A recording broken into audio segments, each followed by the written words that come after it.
Salve, salve, gente amiga da bola! Estamos chegando aqui para mais um programa 7-1. Hoje, para falar de futebol de base, transição aí, revelação de jogadores, revelação de novos atletas, novos talentos. E para isso está com a gente aqui o Cristiano Gomes, que é gerente de futebol aí do Botafogo. Seja muito bem-vindo, também conhecido como Tiano. Muito bem-vindo, Tiano. Obrigado. Acompanhando aí já de antemão, algumas entrevistas de vocês, principalmente teve uma que eu não mais, do Marcelo Memeri, acompanhei bastante, eu vi toda, muito legal, então fico feliz e fico à disposição para que a gente possa bater um papo legal hoje aí. Bacana, muito, muito legal. E aí eu queria, hoje você está como gerente de futebol lá da base do Botafogo que vive um momento aí desafiador. Queria que você depois contasse aí como é que está sendo esse trabalho aí em início de temporada aí para a gente. E também falar um pouquinho de como foi sua trajetória no futebol. Léo, bola é sua, vamos lá. Opa, obrigado. Agradecer ao Tiano pela participação, os nossos seguidores que estão nos vendo nesse momento. Tiano, você teve a sua trajetória do futebol, você iniciou no futebol de salão, né?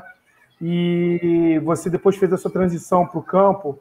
E eu queria... Esse é um debate que até a gente fez com o Memeri, né? Sobre a importância do futebol de salão, se ele precisa ter mais protagonismo ou se realmente ele acaba sendo como um apoio ao futebol de campo como formador, né? De talento. E eu queria sua visão sobre isso nesse sentido. Você acha que o futebol de salão precisa ter mais autonomia, de repente segurar o atleta em vez de deixar ele migrar para o campo? Ou você acha que não, que realmente essa transição faz parte da carreira de um atleta profissional? É difícil falar sobre isso, porque entra muito no sonho das crianças. O sonho das crianças, o glamour. Opa! A conexão do Tiano foi pro saco. Vamos. Pelo menos você conseguiu fazer a pergunta, depois o Gustavo que se foda para editar essa porra. Aí tá voltando. Caiu aí, tô de volta. Beleza. Vamos começar o Léo terminou a pergunta, você pode começar. Não sei, o do Leonardo, para mim, tá um pouco, às vezes, tá chiando um pouco, quando o Leonardo fala. Aí ele fecha o microfone. Deixa eu ver. Eu vou fechar o microfone quando estiver falando, quando não estiver falando.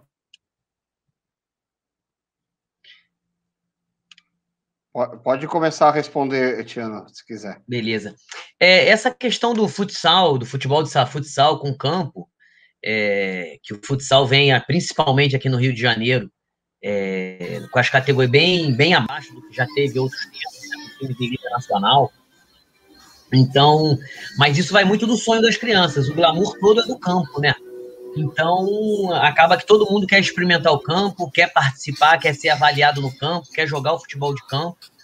Então, acaba perdendo alguns talentos para o futsal. Mas aí eu acho que também o futsal, quando esse menino não dá ou não funciona no futebol de campo, o futsal não vem proporcionando um glamour. Quando eu falo glamour, não vem proporcionando aquele atleta querer continuar, querer ser um profissional de futsal, porque a quantidade de crianças que a gente tem permite, sim, você ter um futebol de campo, um sonho de futebol de campo e o sonho de ser um atleta de futsal, mesmo sendo um campo de trabalho muito restrito, né? Então, acho que essa sua pergunta vai muito em função do sonho do campo e da pouca organização que hoje o futsal, principalmente carioca, tem. Boa. Luiz, Léo, quer complementar? Não, pode, segue e depois eu continuo perguntando. Beleza. Como o Léo sempre pergunta, Tiano, vamos começar do princípio, né? Você se eu não me engano, desde 97, você era jogador de futebol profissional e foi subindo, passando por vários times. Eu queria saber um pouquinho dessa sua carreira de jogador? E depois a segunda pergunta seria: como é que foi essa transição de jogador para entrar em outras áreas do futebol?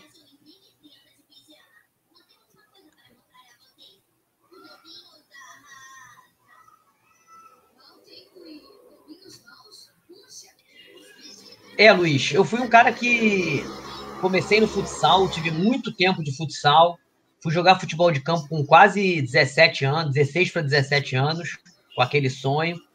E com 17 anos eu tive uma oportunidade muito boa quando o Zico criou o CFZ. E eu tive a oportunidade de participar do primeiro time, da formação do grupo, e consegui me estabelecer no CFZ. Só que nesse momento que eu me estabeleço no CFZ como categoria sub-20, antigos juniores, eu já estou na faculdade de educação física, já estou cursando educação física e me torno jogador profissional.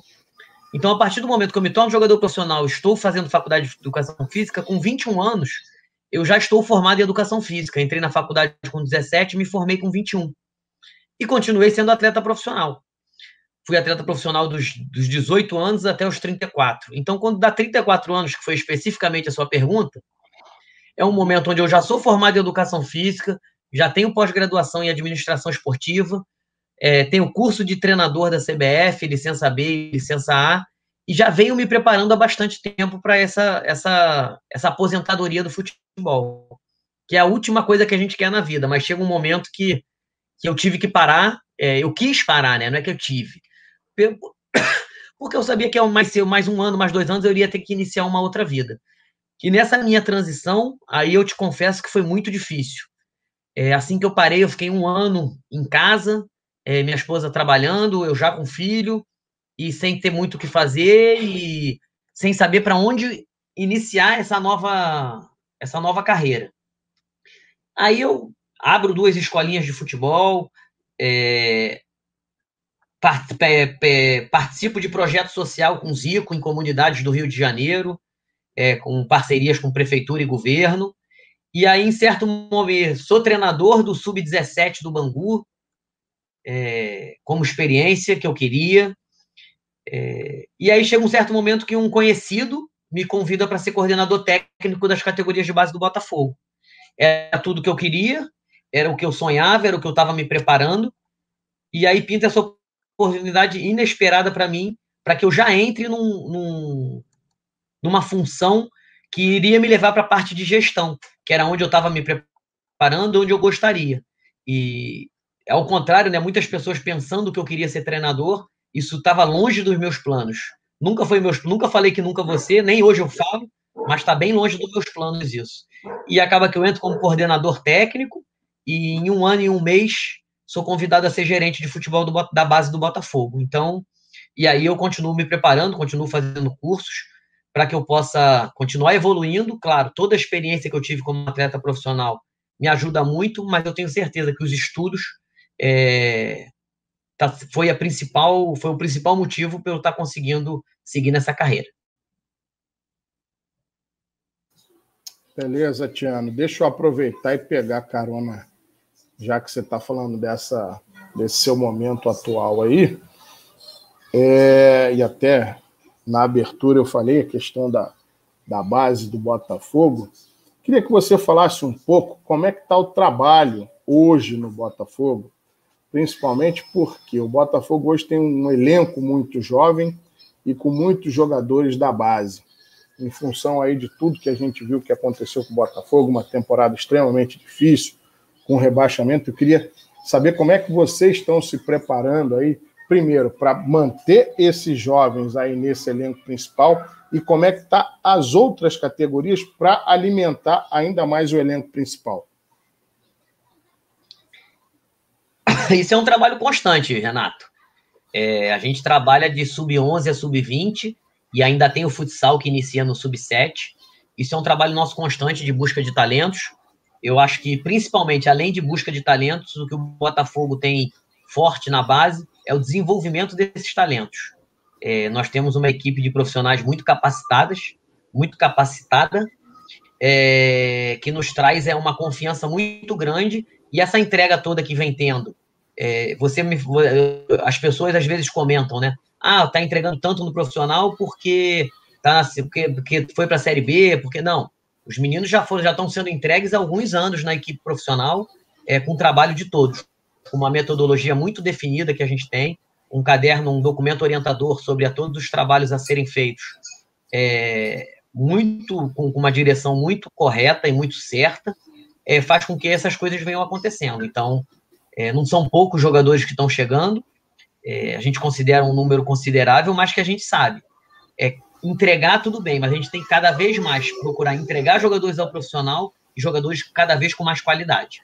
Isso é o nosso foco principal atualmente. Tá, e deixa eu só emendar uma outra questão. Como muitos jogadores desse elenco principal já vieram da base, a pergunta que quer calar é o seguinte: hoje em dia o profissional, o jogador mais jovem, ele tem proposta para ir para outros clubes, Europa, enfim, outros mercados, a Arábia, muito cedo. Como é que é o trabalho do Botafogo para reter esses jovens, para que eles não sejam seduzidos aí por outras propostas, justamente para fazer o que está acontecendo hoje? Jogar no profissional do Botafogo, ganhar a primeira rodagem, ganhar a experiência, entregar o que o Botafogo precisa, e aí sim, depois, se for o caso, até o menino ser mais valorizado, e aí ter uma negociação melhor, tanto para o atleta quanto para o Botafogo. Como é que está sendo esse trabalho de retenção desses jovens? É complicado isso, né? No momento atual do futebol brasileiro, da economia brasileira, uma grande maioria dos clubes tem dificuldade em ter essa retenção. O Botafogo não está diferente de muitos, ou de quase todos no país, e essa retenção é o nosso grande desafio. A gente precisa entregar jogador no profissional. Para quê? Para que ele dê retorno técnico e retorno financeiro. Então, nos momentos que chegam as propostas e que chegam no clube, a gente tem que pensar, vamos botar ele para... A gente vai apostar nesse jogador mais para que dê um retorno maior técnico no campo e maior financeiro. É o trabalho nosso que a gente tem, tanto na base quanto principalmente no profissional. Mas essa situação de reter jogador é difícil, até porque você reter jogador, você tem que mexer pelo lado financeiro, você tem que mexer por um projeto muito maior a longo prazo, e isso hoje, a dificuldade não é do Botafogo, é nacional. É o lado econômico do nosso país. Então, e o Botafogo, nesse momento, precisa muito de aporte financeiro para que se reestruture. Tem um projeto muito bom de reestruturação que vem acontecendo, já com o novo presidente do Césio. Então, a gente tem que ter muita tranquilidade e saber que nas condições hoje que o Botafogo tem e que estão melhorando, principalmente as condições de infraestrutura, a tendência é que o nosso trabalho melhore e que, com certeza, a gente possa reter um pouco mais esses jogadores e vendê-lo num preço um pouco mais caro. Boa. Vai lá, Léo. Beleza. Tiano, numa conversa, né? Quer dizer, mais de uma conversa, né? Que a gente teve com o Alexandre Barata, que está hoje na base do Santos, e com o Franklin, a gente falou, né, sobre esses jovens, né? Esse trabalho que é feito na base, que não é só formar atletas, e sim cidadãos, né? E a gente sabe que muitos desses atletas são originários de comunidades carentes, muitos não conhecem o pai, tem a família não tem a família inteira, né? Pai, mãe em casa, sai muitas vezes muito cedo de casa para poder ajudar a família no sustento. E como é que hoje, né, você, o Tiano, vê essa questão, essa preparação psicológica, emocional, para que quando ele o atleta chegue no profissional, não fique deslumbrado, de repente, com as cifras financeiras, né, de um salário milionário, e até mesmo com propostas de outros clubes e até colegas de trabalho recebendo valores, né, entra naquele mundo, não cair no mundo da noitada. Queria saber mais ou menos qual é a sua visão para formar um atleta que tenha a capacidade de absorver e ter maturidade e seguir a sua carreira de forma profissional? Léo, isso é muito difícil, né? O futebol hoje tá quase que tendo que abraçar tudo. A deficiência, novamente eu volto, é o lado econômico, mas é o lado da formação da família, é o lado das nossas escolas. Então, o futebol está sendo obrigado a abraçar tudo isso, a compensar tudo isso, para que a gente consiga formar um jogador melhor. O objetivo fim de todo clube, com certeza, é um jogador melhor. Para você ter um jogador melhor, você precisa de um ser humano melhor. Isso não é só no jogador de futebol, isso eu acho que serve para qualquer profissão. Você melhorando as pessoas, você vai melhorar aquele profissional. É uma coisa simples, objetiva, que se fala muito no futebol. Vamos melhorar o ser humano com as nossas atividades fora futebol, fora treinador, preparador físico, fisioterapeuta. Não, a gente tem psicólogo, o Botafogo tem serviço social, assistente social, nutricionista. Só que tudo isso a gente faz para complementar. O certo seria tudo isso, complementar a família, complementar a escola. Só que não está. Está um pouquinho inverso isso atualmente. A gente está sendo o principal de tudo isso, de muitas crianças. Então, isso vem nos trazendo uma sobrecarga, né, de trabalho, mas é uma coisa que a gente não tem jeito. Se caiu no colo da gente, tem um lado social, porque nós somos a maior visibilidade que existe, um esporte que é uma visibilidade muito grande. A gente tenta, assim, da melhor forma fazer isso, atender as famílias, atender os atletas, para que eles se desenvolvam, sejam melhores jogadores de futebol, atletas de futebol, mas também, como a gente sabe que nem todos vão conseguir, ou ser profissional do Botafogo, ou ser profissional de outra equipe, ou não conseguir chegar a time pequeno, ou time médio, a gente a todo momento está tentando melhorar esse ser humano e que eles entendam, acho que o principal é isso, entendam o contexto que eles vivem. Porque quando você joga a categoria de base, você trabalha com quem tem 14 anos com quem tem 14 anos, quem tem 15 com 15, 16 com 16. Quando você já passa para o sub-20, você já trabalha com 3 anos de diferença, então a tua concorrência já aumenta quase 300%. E quando você passa para profissional, tua concorrência passa para 20 anos de diferença. Então não tem espaço para todo mundo. Não existe espaço para todos os meninos que querem jogar futebol. Então a gente tem que ter tranquilidade, formar o ser humano da melhor forma, ou aquele que vai seguir a carreira como profissional, ou aquele que vai ou continuar trabalhando com esporte ou seguir sua vida, que aquela experiência que ele teve ali na categoria de base sirva para a evolução dele, para a profissão que ele escolher para a vida dele. E só mais um ponto, como eu estou falando muito, o futebol exige que os meninos amadureçam mais cedo. E isso é uma coisa muito básica para mim. Em outras profissões, você entra na faculdade com 18, 19, e tá se formando com 23, 24, 25, para fazer um estágio, de repente, profissional mesmo, quase 30.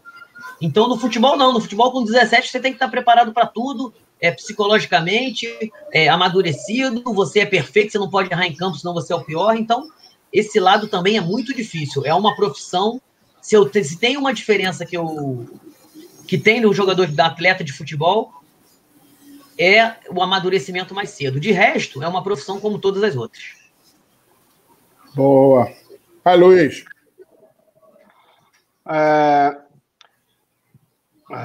Tiano, na verdade eu queria saber o seguinte.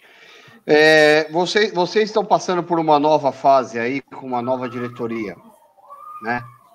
Eu queria saber como é que tem sido essa entrada da diretoria e o que mudou para vocês, se não mudou nada, ou se mudou muita coisa, e os projetos agora para o futuro do Botafogo.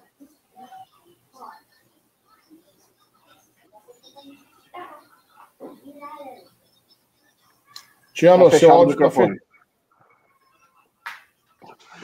Essa transição vem sendo como em qualquer outra. Tem o lado político, tem as coisas, mas o lado político é trabalho.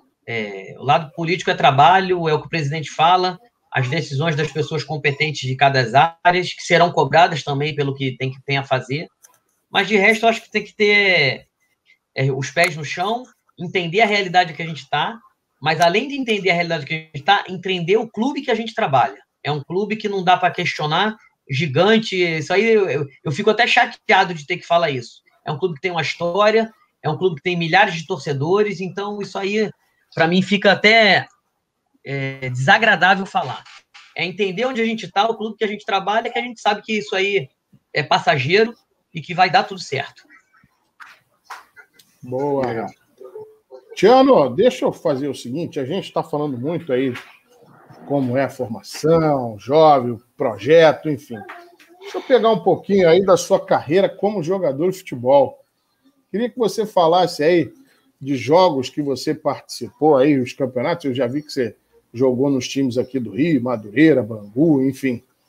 Teve algum jogo que aconteceu assim, algo pitoresco, alguma curiosidade num determinado jogo? E quando você trabalha em clube de menor investimento, às vezes tem alguma outra dificuldade aí. Queria que você contasse um pouquinho de como foi tua carreira aí nesses clubes e algum jogo que, de repente, tenha sido marcado por alguma confusão de arbitragem que a gente já cansou de ver aqui no Rio de Janeiro, ou alguma outra curiosidade aí.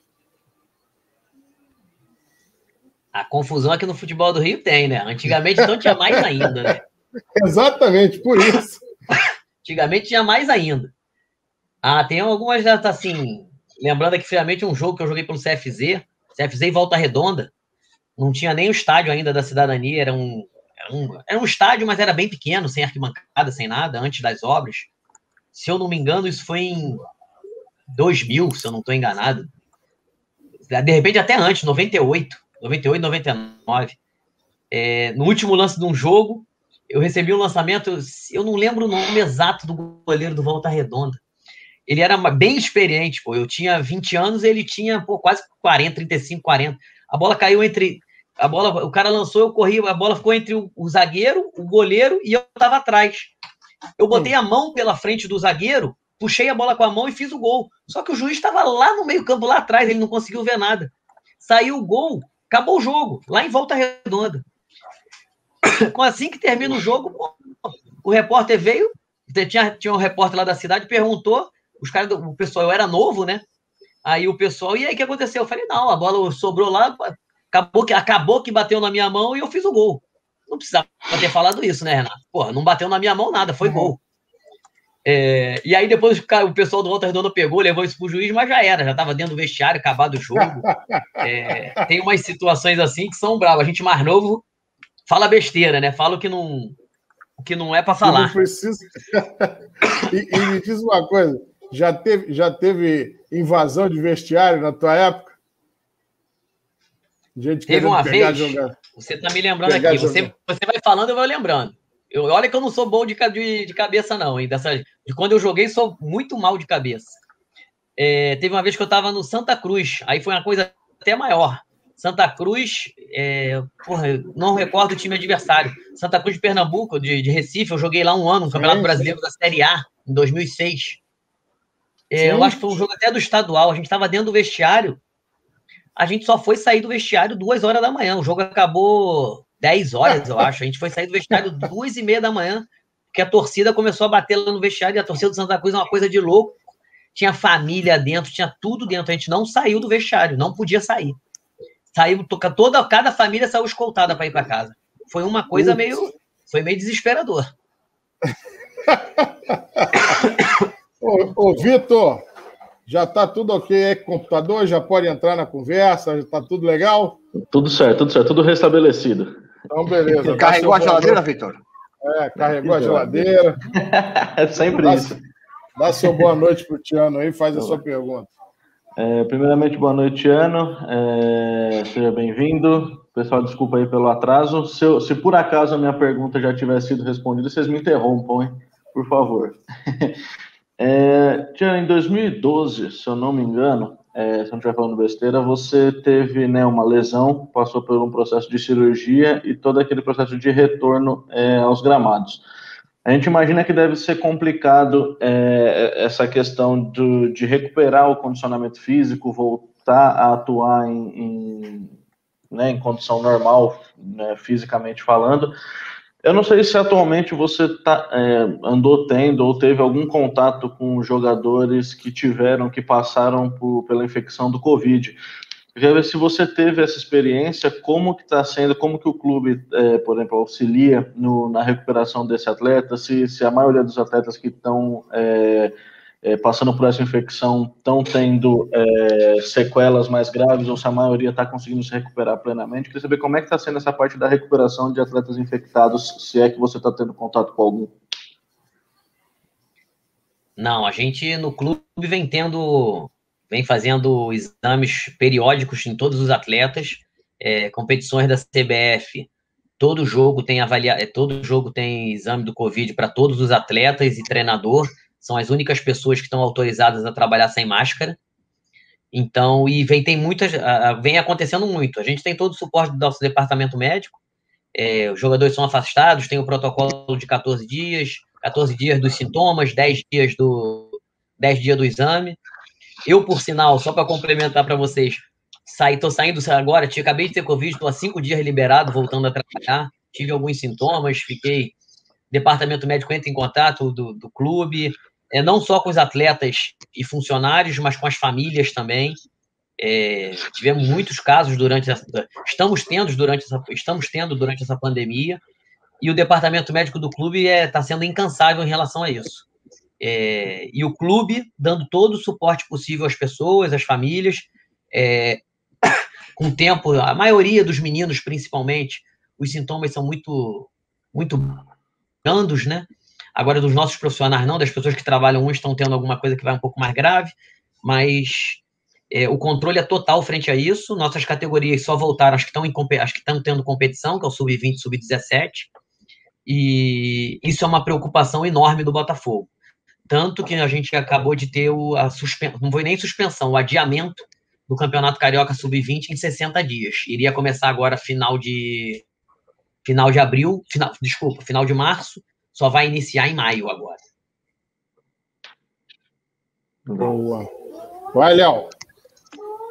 Ô, Tiano, no ano passado a gente teve uma conversa com o Badeco, que é um grande ídolo da Portuguesa de Esportes, e ele mencionou, né, que ele fez o curso de graduação dele enquanto jogador, né? E esse é um desafio um tanto grande, né, para um atleta que quer manter o alto rendimento e também se dedicar aos estudos, né? E acredito que você falou que com 21 anos já era profissional e já estava formado. Queria saber como é que você conseguiu conciliar, né? E até mesmo essa dica para a galera que está assistindo no nosso canal, de repente esteja aí na categoria de base, como é que é esse desafio de manter o foco na carreira e, ao mesmo tempo, conciliar com os estudos? Eu tenho certeza que na minha época foi muito mais difícil. Eu fui muito persistente, eu fui muito dedicado, posso não ter sido o melhor aluno, mas eu estava lá na sala de aula todos os dias à noite, eu fiz curso de educação física, estudava à noite, treinava de manhã, às vezes à tarde, eu já era sub-júnior, indo para o profissional, os 2 outros anos eu já era profissional, e à noite eu ia para a faculdade. Era um sacrifício, era desgastante, eu tinha que estar na aula de 7 às 11 da noite, de 7 às 10h30, para no outro dia acordar cedo, mas eu vejo atualmente, Leonardo, a facilidade é muito maior. É claro que a ocupação com a tecnologia é maior também, mas com os cursos online, com as faculdades online, ou parte, ou semi-presencial, as coisas, está muito mais fácil. A gente orienta da melhor forma possível, mas é difícil isso ainda. Essa percepção de muitos só vem depois que a carreira acaba. Mas falo que a questão profissional minha, de virar um profissional de jogador, um jogador de futebol profissional, foi muito pela persistência. E a questão dos meus estudos é uma influência muito grande da minha mãe, mas que na verdade, eu acho que eu tive maturidade para entender isso cedo, dos estudos, mas hoje eu vejo que foi a melhor coisa que eu fiz na minha vida. Se eu me sacrifiquei tanto, porque de repente se eu não fosse para a faculdade, eu poderia dormir mais cedo, ou eu poderia estar mais descansado e treinar melhor no outro dia. Não sei até que ponto é mais válido uma coisa ou outra seria. Mas que eu tenho que as pessoas também não sei também se eu usaria esse tempo se eu não estivesse na faculdade para estar descansando, ou tá fazendo outra coisa. Mas eu tenho certeza que o tempo que eu gastei na faculdade, de dormir mais tarde, de estar à noite na rua, valeu muito a pena para o restante da minha vida e para o sonho que eu realizo hoje, que é continuar trabalhando com futebol. Beleza. Luiz? Luiz, está com o microfone fechado aí. Hoje tá difícil. Ô, Tiano, eu queria saber o seguinte, você deve ter passado por bons e maus momentos dentro da sua vida de futebol. Então, eu queria saber quais foram os momentos 7-1 da sua vida. Os pontos positivos e o ponto negativo. Depois que a gente realiza o sonho de ter sido atleta profissional por 16 anos, não foram clubes tão de ponta assim, mas eu consegui jogar 2 campeonatos de Série A de brasileiro, 4, 5 séries B, joguei Série C de brasileiro, joguei 5, 6 campeonatos cariocas da primeira divisão, fui campeão estadual em Brasília. Pontos negativos, eu fico muito incomodado de falar para você que eu tive. Hoje eu me sinto, apesar de não ter sido uma coisa, não foi aquele... eu tenho certeza que, pelo que eu conheço, que a gente vê de números, eu tô entre os 10% de jogadores com mais sucesso possível, entendeu? Eu tenho muito orgulho do que eu consegui, porque foi difícil, não é fácil não, a gente se sacrifica muito, a gente se dedica muito, abdica de muitas coisas, como qualquer outra profissão. Às vezes eu falo muito do jogador, mas eu acho que qualquer profissão tem suas peculiaridades. Então, ponto negativo, a gente sempre pensa, né? Poderia ter sido um pouquinho mais, poderia ter me cuidado um pouquinho mais na minha juventude, de repente eu teria um amadurecimento maior e teria um preparo físico maior e teria sido melhor jogador, teria tido outras oportunidades, mas isso aí a gente não mede muito. Um pênalti que eu perdi na minha carreira, se eu tivesse feito aquele pênalti, não teria acontecido, mas eu fiz outros tantos, entendeu? Pontos negativos é difícil, tem essas coisas que eu sempre pontuo, mas o tempo vem passando, quando a gente para de jogar, a gente pensa muito, mas agora o tempo passa, já parei de jogar tem quase 9 anos, já tem 9 anos, o orgulho é muito grande. E ponto positivo é um monte, jogar com estádio cheio, jogar com grandes jogadores do futebol brasileiro que eu joguei. Eu consegui fazer dupla de ataque com o Túlio Maravilha, entendeu? Eu joguei com o Vampeta. Eu joguei com o Vampeta no Brasiliense. Eu joguei com o Carlinhos, que foi capitão do Santos numa final em 95 contra o Botafogo. Eu joguei com o Paulo Isidoro, que foi da seleção brasileira, Vitória. Joguei com o Simval, um centroavante. Então eu joguei com joguei com o Marcão, que hoje é meu amigo, entendeu? Marcão do Fluminense, que hoje é meu amigo. Então, para mim, são coisas que marcam isso, jogar com essas pessoas, jogar em estádio cheio. Assim, vocês estão me perguntando, eu tenho que falar as coisas boas, né? E falar de mim. Mas eu fui campeão brasileiro da Série C, eu fui campeão brasileiro da Série B. Então, aí eu penso, na Série A, eu caí para a Série B de novo. Caramba, eu participei de um grupo que ganhou a Série C, ganhou a Série B e joguei a Série A, então eu joguei as 3 divisões. Então, isso aí me traz um orgulho enorme, que foi o Brasiliense, um clube onde eu passei anos. Tudo isso, se eu for falar tantas coisas, eu vou lembrando. Eu tive a oportunidade de fazer um gol o meu filho nasceu 2 dias antes, eu fiz 2 gols 2 dias depois, eu deixei minha mulher no hospital, fui lá, fiz 2 gols e voltei para o hospital para levar meu filho para casa. Isso para mim é inesquecível, entendeu? São coisas que marcam muito. Você teve naquela final da Copa do Brasil contra o Corinthians? Não, eu cheguei no Brasiliense, essa história é boa. O Gama era o time da Série A do brasileiro, do Distrito Federal lá de Brasília. O Brasiliense estava nessa fase, tinha acabado de perder para o Corinthians,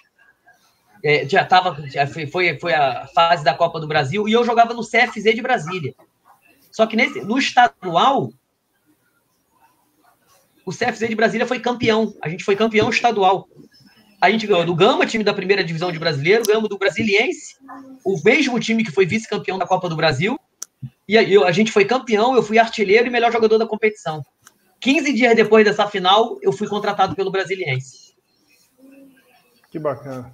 Boa, boa. Vitor? Vamos lá. Tiano, voltando novamente agora aos tempos atuais, né? Você trabalhando com a base aí do Botafogo. Eu lembro que um tempo atrás a gente conversou com outros profissionais também de categorias de base de outros clubes e eu fiz essa pergunta que eu acho muito interessante. Normalmente, né, a molecada quando entra nas bases de um clube já sempre sonha, né, em chegar no profissional. E quando esse momento começa a se aproximar, sempre rola aquela preocupação, né, de como lidar com o psicológico do jovem, como fazer ele se adaptar a esse mundo que vai mudar completamente, né, tanto na questão de vamos dizer assim, de fama, de dinheiro, às vezes aquele menino que a vida inteira passou dificuldade, e aí de repente da noite para o dia começa a receber um salário onde ele nunca imaginou que ele receberia. Como que vocês trabalham essa parte psicológica dos atletas? Não sei se também fazem esse tipo de trabalho com a família para que ele não sei lá, evite ao máximo, né, por exemplo, ter escolhas erradas, esse tipo de coisa. Como é que vocês lidam com a parte psicológica da transição de um menino para ele se tornar talvez um profissional?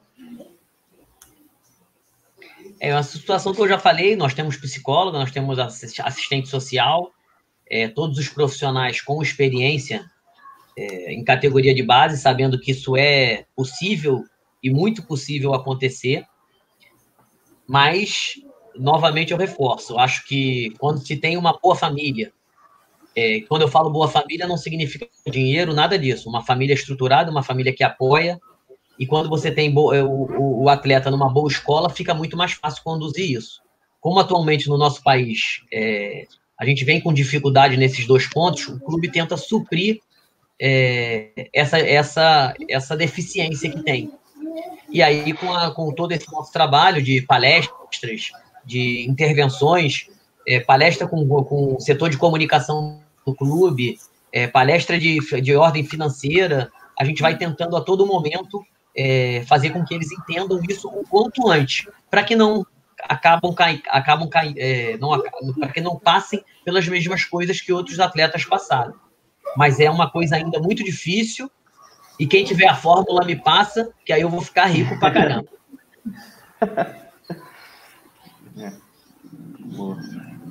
Boa.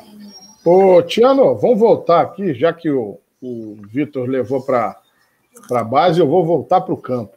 Que aí, já que você começou a contar umas histórias legais aí da sua passagem pelos gramados, eu queria que você falasse um pouquinho de como foi esse campeonato brasileiro de Série A que você participou, quais foram os principais desafios, quais eram os principais desafios daquele brasiliense, e tipo assim, você falou de quando seu filho nasceu, você fez gol, enfim. Queria que você desse uma resumida do que é jogar um brasileiro de Série A, e principalmente você jogando num time de menor investimento. Por exemplo, quando você foi jogar Corinthians, Flamengo, com esses times de maior expressão, o que rola ali nos bastidores, como é que era a resenha da galera, vamos fazer história, o que a gente precisa fazer para tentar ter um resultado positivo, como é que era o bastidor, o vestiário do brasiliense? Renato, como eu até já te falei com você, né, eu já joguei com muitos jogadores famosos, já joguei em times... você fala brasileiro pequeno, mas um time de Série A está entre os 20 maiores naquele ano. Sim, não, sim. Não, eu sei, eu entendi o que você falou, mas o Santa Cruz, mas quando você joga num time que disputa um campeonato muito importante, como eu já joguei também a segunda divisão do Campeonato Carioca, não tem diferença, assim, não é que a diferença é do lado financeiro, mas nas brincadeiras, nas sacanagens, na zoação, existe tanto lá no maior, no que é melhor, a brincadeira às vezes é que muda, o nível da brincadeira muda um pouco, porque a brincadeira aqui pode ser mais cara, aqui nem tanto, mas a zoação, as brincadeiras, eu acho que isso é uma coisa bem interessante do futebol. Todo mundo se acha o mais importante, até naquele time menorzinho lá, todo mundo é o jogador de futebol, todo mundo anda de mochilinha debaixo do braço, todo mundo quer andar com cadarço, na época, cadarço desamarrado, um negócio do cabelo que o outro faz. Então isso é uma coisa bem parecida, que as pessoas acham que o glamour é só lá em cima. Não, o glamour está em todos os níveis do futebol. Isso é uma coisa muito interessante. Então, mas, pô, vocês viram que quando eu falei de jogar uma Série A é um sonho, e foi um sonho realizado. Jogar no Pacaembu com a torcida do Corinthians, eu joguei com aquilo lá cheio. Pô, isso é bom demais. Eu joguei uma estreia de brasileiro com Palmeiras no Parque Antártico. Então, são coisas inesquecíveis. Eu joguei uma Série B, uma vez no Brasiliense e Ceará em 2004. O Castelão tinha 60, eu não sei exatamente, 60 ou 80 mil pessoas que cabiam. Estava lotado. Foi 1-0 para o Brasiliense, um gol meu aos 45 do segundo tempo. São coisas inesquecíveis que eu passei no ano que eu... Pô, esse gol do Ceará é uma coisa inesquecível, entendeu? A torcida que tem no Nordeste, Ceará, os times do Nordeste, eu joguei no Santa Cruz, é uma coisa que totalmente possível de se comparar com os times de maior expressão dos grandes centros, entendeu? Então, isso são coisas muito legais que eu vivi na minha vida, que só você, não vou falar que só vocês não, mas são coisas que eu falo muito pouco, não é que eu não gosto, eu não recordo muita coisa, muito quando eu converso, que eu começo a falar, quando eu estou com pessoas, principalmente do futebol, meus amigos, pessoas que jogaram, eles começam a conversar, a falar de futebol, eu recordo muito pouco dos jogos, muito pouco dos resultados, são coisas que eu não tenho na mente, não sou um saudosista de futebol, mas, pô, me traz uma alegria muito grande quando sou estimulado a falar, tá contando essas histórias aqui, de forma alguma querendo me botar para cima, enaltecer alguma coisa, apenas a experiência que eu tive de vida, que me traz um orgulho e um prazer muito grande poder falar. Não, boa, pô. E a gente gosta de ouvir essas histórias também, principalmente quando tem alguma coisa assim. Você, pô, fiz um gol aos 45 contra o Ceará no Castelão lotado. Pô, esse é o título do nosso programa, pô. Isso é bom demais ouvir. Vai, Léo. Opa, microfone fechado. Perdão. Para encerrar aqui a nossa roda de perguntas aqui, né? Eu queria perguntar para você, Tiano, assim, como é para você falou que não é saudosista, né? Mas como é para você hoje olhar para trás e ver aquele menino que começou lá no futsal, conseguiu enveredar para o futebol de campo, conseguiu conciliar com os estudos, se formou professor de educação física, fez uma carreira bacana dentro do futebol e hoje é coordenador coordenador da base do Botafogo. Como é que você hoje vê, assim, se fazer essa autocrítica, né? O que você pensava e o que você conquistou e o que você hoje vê como ser humano? O que o futebol te tornou como ser humano?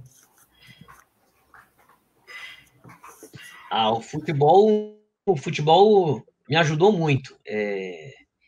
Um pouquinho inverso das histórias que existem de futebol, né? Eu nem falei muito sobre isso. Mas eu era um menino de classe média, com pai médico, mãe professora, e amigos. Vou falar assim, eu era de uma classe média, entendeu? Não tinha problema nenhum. Meus pais, pô, tinham a capacidade de me botar numa escola boa, não vou falar que não era dificuldade, mas tinha uma condição financeira tranquila para se viver. A palavra do momento não é assim, não era isso que eu queria falar, mas o bullying que eu sofri foi ao contrário. Eu tinha condição financeira, pô, o que tá fazendo aqui? E o que você quer? Foi tudo muito ao inverso para mim na minha carreira. E eu persisti, aquilo não me incomodou, aquilo me fazia ter mais força. Claro que não eram todos, né? Mas acontecia, criança sacaneia um ao outro e eu persisti sou uma pessoa baixa, isso me atrapalhou um pouco, mas isso só me fez ter mais vontade de querer conseguir, de querer mostrar que eu tinha capacidade. Então, o futebol do lado inverso me deu a oportunidade de conviver com várias pessoas, de várias classes sociais, de vários locais do Rio de Janeiro, com histórias totalmente diferentes, me trouxe amigos que eu não imaginaria ter na minha infância em relação a onde eu morava, que eu morava em Laranjeiras, num condomínio fechado. Meus primos também, todo mundo de uma classe boa, então me fez ter outra visão muito cedo de tudo isso, uma percepção muito boa do que era a vida mesmo, do que a gente não pode ficar reclamando, né? Então, isso foi muito bom. Isso o futebol me trouxe, desde o futsal, que, como eu falei, algumas histórias de campo que me trazem orgulho. Na categoria de base, quando eu joguei futsal, do sub-7 ao sub... Eu sempre fui um atleta de uma...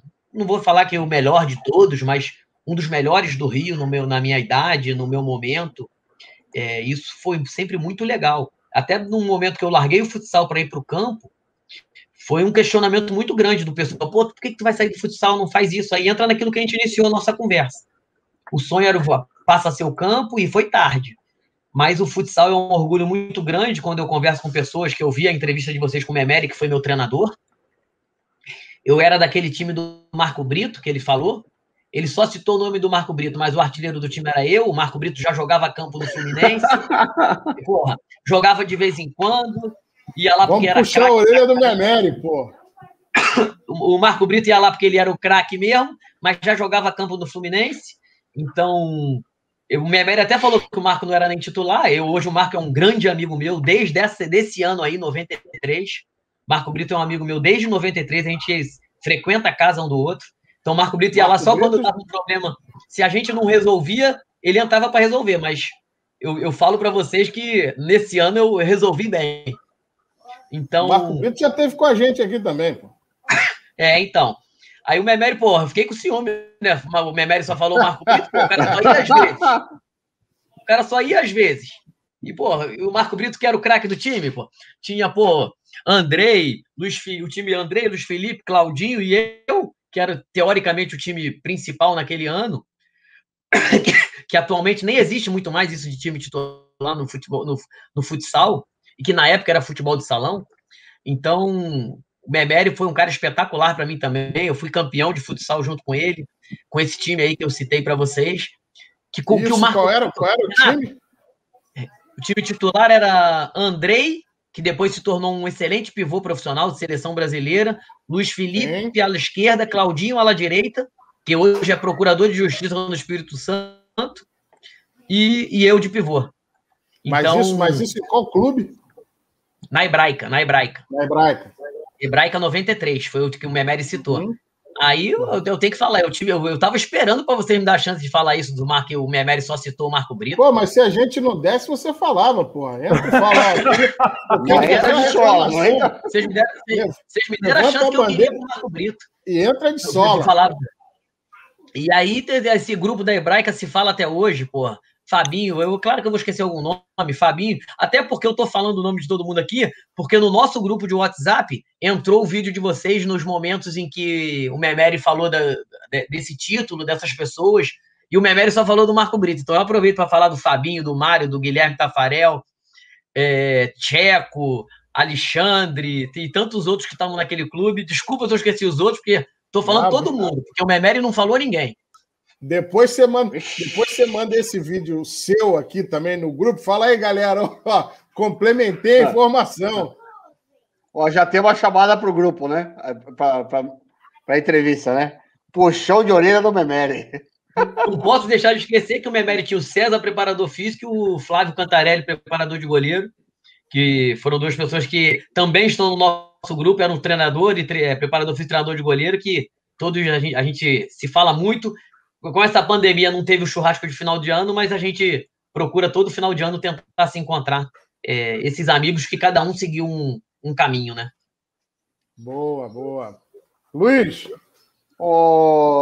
Tiano, eu passei pelo mesmo problema que você. Quando eu corria de bicicleta, a gente tinha... meu pai também tinha uma condição um pouco... Era classe média, né? Mas...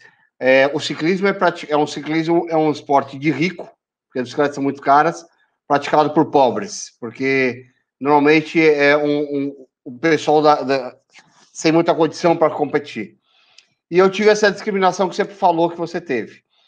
Aí eu queria saber o seguinte, como é que foi toda essa parte sua, psicológica, de você... estar ali como uma pessoa talvez com um pouquinho mais de condição que o resto, sofrendo bullying e ter que seguir com a carreira, estudar, trabalhar e ser E assim, você, quando você tem esse tipo de bullying, você tem que ser melhor ainda do que você teria que ser para você parar com essa brincadeira, né?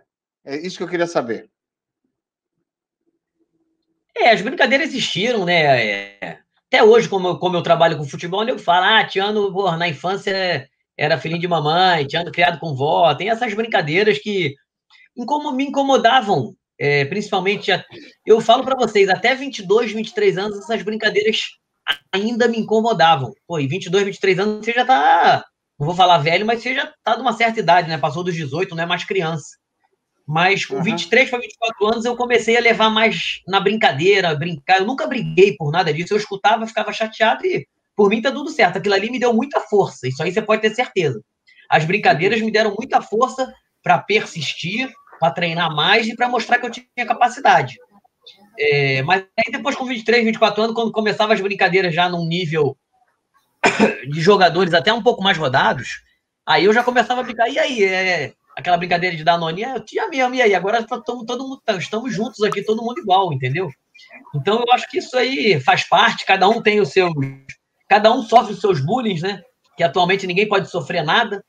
Eu acho que até está uma proteção muito grande de tudo, não que tenha coisas que nós seres humanos, devemos e temos que evoluir, mas atualmente eu acho que muita coisa está sendo de uma forma exagerada, de uma forma de um protecionismo muito grande às crianças, e aí a gente está tendo muita dificuldade na formação. Pode tudo, é a hora que quer, e aí quando se torna uma coisa que eu venho percebendo, as pessoas que ingressam na primeira profissão, não estou falando do Botafogo, é tudo que é o salário mais alto para ontem, tudo que é tudo para ontem, então eu acho que a gente tem que saber que a evolução é necessária, mas também não exagerar em tudo isso para que a gente possa ter um equilíbrio e que todos possam melhorar, né?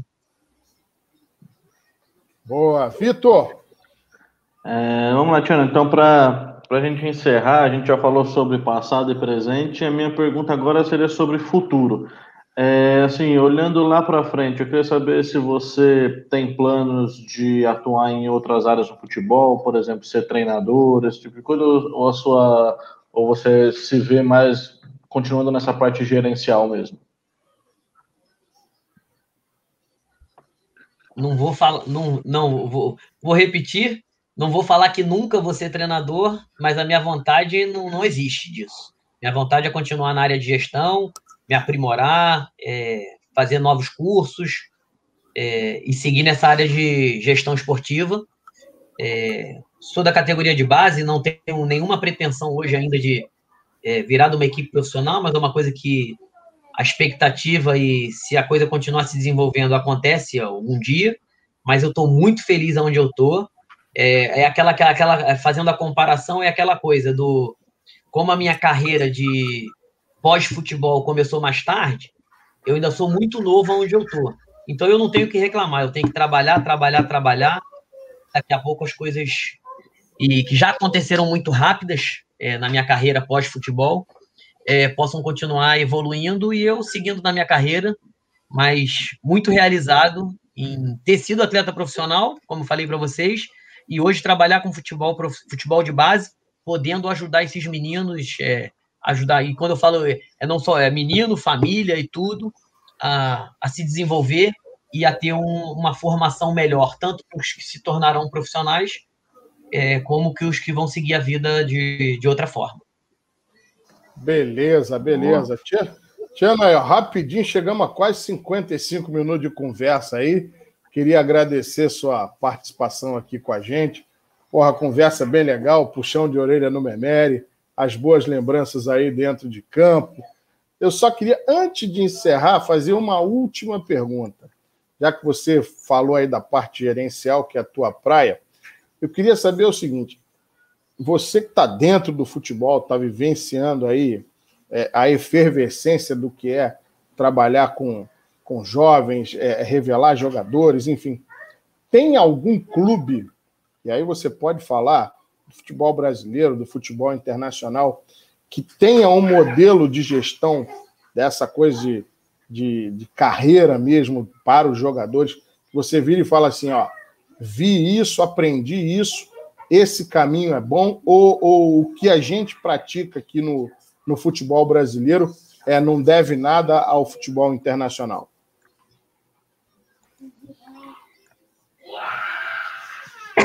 Eu acho, claro que a gente tem que aprender, tem que ter as coisas lá de fora que foram já tudo que tem lá fora já tem aqui, tem internet, cada vez mais o mundo globalizado já tem tudo,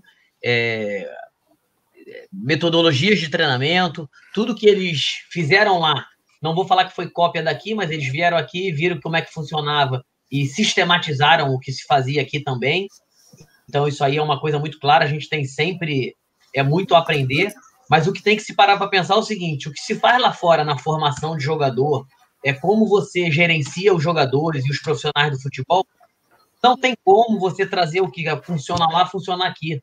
Não vai funcionar. A cultura é outra, a escola é outra, então o entendimento é outro. Então a gente tem que ter muita tranquilidade com isso, de copiar o que tem lá fora e trazer para cá, que são coisas boas sim, mas para aquele país, para aquele local. Aqui no Brasil a gente tem que trazer, mas a gente tem muito que adaptar e não só copiar, porque nossa realidade é muito diferente. É muito bom lá fora se falar que o menino vai lá treinar 2 horas e vai estudar de qualquer jeito, porque o transporte dele demora. O transporte dele marcou de chegar meio-dia, chegou de entregar, vai almoçar de meio-dia a 1, vai ter comida, a escola dele vai terminar. Aqui não funciona tão simples assim. Aqui vai ter o trânsito, aqui vai ter a distância para o local de treinamento, aqui vai ter a dificuldade familiar de alimentação, então não é 1 mais 1, não vai dar 2, não. Não tem como ser tudo perfeito. Então, vamos sim buscar muita coisa que tem lá fora, muita coisa que já tem aqui dentro no país, em vários clubes. Todos os clubes têm o que sabe, todo mundo sabe o que é de melhor. Mas a gente tem que ter muita tranquilidade com isso, que aqui estamos atrasados, que eu não concordo. Os nossos treinadores são muito evoluídos. Eu acho que até por isso a parte cultural nossa ainda não nos permite os nossos treinadores estarem em grandes clubes da Europa. E não a parte de competência técnica, de forma alguma. Beleza, maravilha. Galera, estamos chegando ao final aí de mais um programa 7-1 aqui, hoje com esse bate-papo muito legal aqui com o Cristiano. Porra, teve carreira aí dentro dos gramados, hoje está cuidando aí da gestão da base do Botafogo, mas também já passou por outros clubes, enfim. Cristiano, a gente queria te desejar sucesso aí na sua trajetória e numa próxima oportunidade aí, quando o Botafogo tiver com um trabalho lá tinindo, revelando um monte de jogador bacana aí, porra, sendo vitrine, indo para fora, que você volte aqui para falar de outros jogadores que futuramente vão brilhar nos gramados brasileiros, beleza? Um abraço aí, querido, tudo de bom para você. Um abraço, obrigado, foi um prazer poder falar do Botafogo, com certeza muito legal, que é o meu trabalho, mas poder contar algumas histórias de futebol. Vocês me fizeram relembrar algumas histórias minhas, que eu fico muito feliz, que eu vou ter a oportunidade de outras pessoas escutarem, de ter dos telespectadores do 7-1, para que eu possa ter passado um pouquinho da minha experiência, um pouquinho do que eu vivenciei. E obrigado por tudo isso. Obrigado, Marcelo Memeri, pela indicação para o 7-1. E não deixei de dar uma cornetada nele. Isso foi importante. Boa. Beleza. Vídeo do Memeri que a gente vai botar aqui também. Quem não assistiu, vai lá, corre lá, porque a entrevista é bem bacana. Galera, chegando ao final, agradecendo aí a audiência de vocês. Quem ainda não está inscrito, faz a inscrição no canal. Se gostou, dá o like. Se não gostou, fica aí um pouquinho no cantinho, mas desce seu comentário aí, compartilha, faz igual o Cristiano, compartilha aí os vídeos no grupo do WhatsApp, dá essa moral pra gente, beleza? Galera, um abraço e até a próxima!